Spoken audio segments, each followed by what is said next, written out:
Nintendo once had Sony working inside its own ecosystem.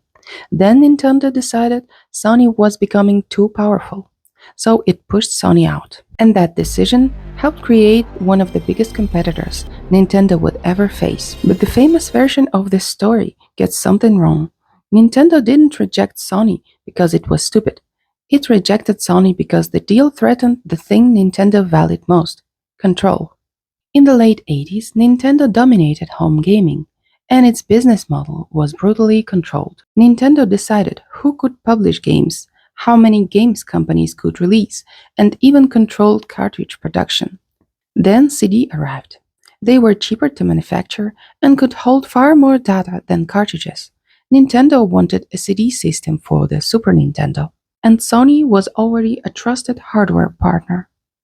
Sony engineer Ken Kutaragi had helped develop the Super Nintendo's sound technology, so Nintendo and Sony began working on a new machine. Sony called it the PlayStation, with a space. It could play Super Nintendo cartridges, but also games on Sony's new CD format.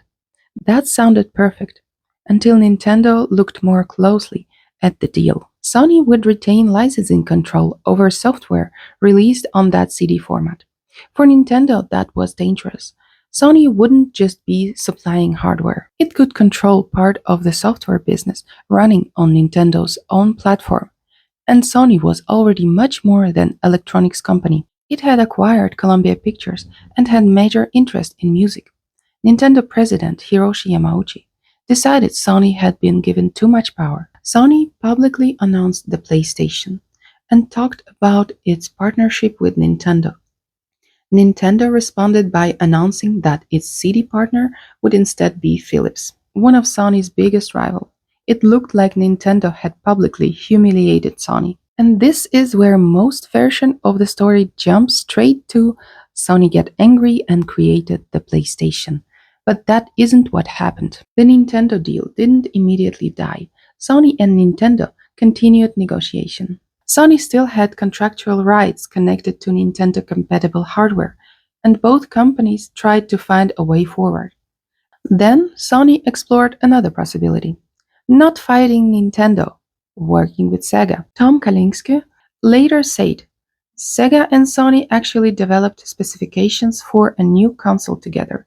Sony liked the idea. Sega of America liked the idea. But Sega's leadership in Japan rejected it. So think about how close gaming history came to being completely different. Sony could have remained Nintendo's partner. Then it could have become Sega's partner. Neither happened.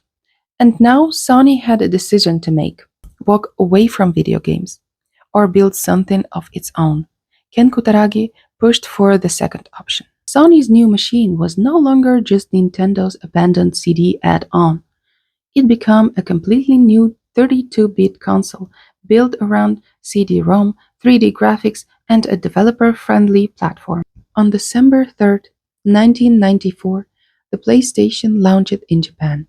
It became a massive success.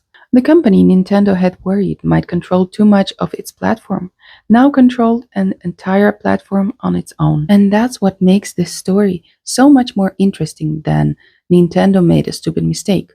Nintendo had a legitimate reason to reject the original deal. Giving Sony control over part of its software ecosystem was a real business risk. The mistake was assuming Sony still needed Nintendo. Sony didn't need anyone. Nintendo tried to stop Sony from becoming too powerful inside Nintendo's business. Instead, it helped give Sony a reason to build a business of its own. I will tell you more story in next videos.